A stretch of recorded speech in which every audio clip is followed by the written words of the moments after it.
वक्रतुंड महाकाय सूर्यकोटी समप्रभा निर्विघ्नं कुरु मे देवो सर्वकार्येषु सर्वदा.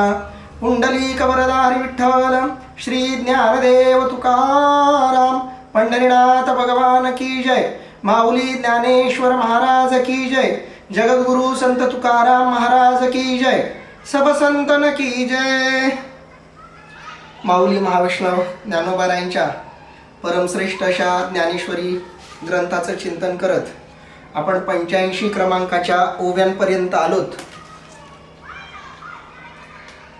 आज आपण या 85 क्रमांकांच्या ओव्यांच्या पुढचं चिंतन करणार आहोत, ज्यामध्ये भगवान श्रीकृष्ण परमात्म्यांनी भगवद्गीतेमध्ये सांगितलेल्या 16, 17 आणि 18 क्रमांकाच्या श्लोकांचं आपण आज निरूपण करणार आहोत, ज्यामधून भगवान श्रीकृष्ण परमात्मा कर्म आणि अकर्म यांचं स्वरूप स्पष्ट करून सांगणार आहेत. कारण जीवन जगत असताना काही महत्त्वाच्या गोष्टींची जाणीव असणं खूप गरजेचं आहे. ज्या गोष्टीशिवाय आपल्याला पर्याय नाही ती गोष्ट म्हणजे कर्म. कर्म हे अपरिहार्य आहे. जो जो सजीव आहे त्याला कर्म अनिवार्य आहे. कर्माशिवाय त्याला पर्याय नाही. मग जर कर्माशिवाय पर्याय नाही तर कर्म कशाला म्हणतात ते आपण नीट समजून घेतलं पाहिजे. काही लोकांना कर्म करू नये असं वाटतं आणि म्हणून आपण अकर्म राहावं असंही काही लोकांना वाटतं आणि म्हणून ते अकर्म स्थितीचा अभ्यास करतात, अकर्म राहण्याचा विचार करतात. पण नेमकी अकर्म्य स्थिती नेमकी कोणती हेही अनेकांना माहीत नसतं. कारण कर्म केल्याशिवाय जीव राहू शकत नाही असं जर असेल तर मग अकर्म स्थिती कशी प्राप्त होईल?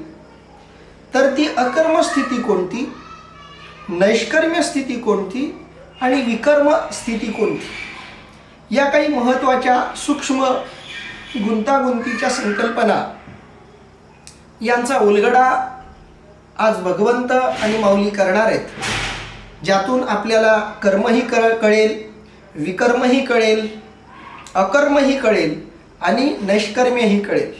या 4 कर्मांच्या सूक्ष्म अशा भेदांवर आज आपण प्रकाश टाकणार आहोत, ज्यामध्ये सुरुवातीला यांचं महत्त्व जाणणं किती गरजेचं आहे, यांचं स्वरूप समजून घेणं किती आवश्यक आहे, ही गोष्ट भगवंत सांगताना म्हणतायत. किम कर्म किम कर्मेति कवयोप्यत्र मोहितः तत्ते कर्म प्रवक्ष्यामि यज्ञात्वा मोक्षसे शुभात. अर्थात कर्म म्हणजे काय, अकर्म म्हणजे काय याविषयी मोठमोठे विद्वान देखील मोहित झाले आहेत. यास्तव तुला मी कर्म काय ते सांगतो, जे जाणल्याने तू या दुःखरूप संसारापासून मुक्त होशील. कर्म कशाला म्हणावं, अकर्म कशाला म्हणावं, या गोष्टी समजून घेणं खूप गरजेचं आहे.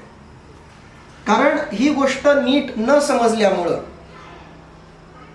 कर्म कशाला म्हणावं, अकर्म कशाला म्हणावं हे नीट न समजल्यामुळं, कारण कर्म आणि अकर्म यांच्यामध्ये अनेकदा भेद कळत नाही आणि लोकांचा भ्रम तयार होतो. सामान्यांचाच कर्म अकर्माच्या स्वरूपाच्या संदर्भात भ्रम तयार होतो असं नाही, तर चांगल्या चांगल्या विद्वानांनाही या कर्म अकर्म स्थितीनं मोहित केलेलं आहे असं इथं स्पष्टपणे भगवंत सांगतायत. कारण कर्म जसं दिसतं तसंच अकर्मही दिसतं. अनेकदा बघणाऱ्याला कर्म कशाला म्हणावं, अकर्म कशाला म्हणावं हे समजत नाही. काही जण कर्माला अकर्म समजायला लागतात, काही जण कर्म समजायला लागतात. आणि विद्वानांकडूनही या प्रकारचा गोंधळ होतो. तेही या संकल्पनांच्या बाबतीत संभ्रमित असल्याचं लक्षात येतं असं इथं भगवंत म्हणतायत. पण मी मात्र तुला या दोघांचेही स्वरूप स्पष्ट करून सांगणार आहे असं आश्वासनही भगवंत देत आहेत. आणि हे कर्म अकर्म जाणल्यामुळं दुःखरूप अशा संसारातून तुला मुक्त होता येईल असं सांगून भगवंत हे सुचवतात की ज्याला कर्म अकर्म यांचं स्वरूप कळलं तो या दुःखरूपी संसारापासून आपोआप मुक्त होतो. आणि म्हणून अर्जुनाच्या निमित्तानं भगवंतानं या सगळ्या जगाला जी कर्म अकर्माची व्याख्या सांगितलेली आहे त्या व्याख्या नीट समजून घेऊन आपण त्याप्रमाणे आपलं आचरण जर ठेवलं तर नक्कीच आपल्यालाही मोक्षापर्यंत जाता येऊ शकतं. आता माऊली या श्लोकाचं काय निरूपण करतायत ते आपण बघूया. कर्म म्हणिपे ते कवण अथवा अकर्मा काय लक्षण ऐसे विचारिता विचक्षण गुंफोनी ठेले. अर्थात कर्म म्हणतात ते कोणते अथवा अकर्माचे लक्षण काय याचा विचार करता मोठमोठे शहाणेही गोंधळून गेले. विद्वान शहाणे हे अनेकदा आपल्या अहंकारामुळं आपल्याला जे वाटतं आपल्याला जे पटतं तेच खरं तेच सत्य या भ्रमामध्ये जगत असतात. आणि अहंकार अनेकदा खोट्याचं खरं आणि खऱ्याचं खोटं दाखवत असतो. आणि म्हणून विद्वत्तेमधला अहंकार अनेकदा भ्रमात पडत असतो.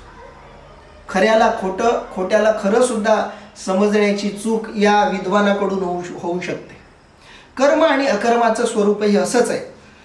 कर्म म्हणिपे ते कवण कर्म कशाला म्हणावं अथवा अकर्मा काय लक्षण किंवा अकर्म कशाला म्हणावं किंवा अकर्माचे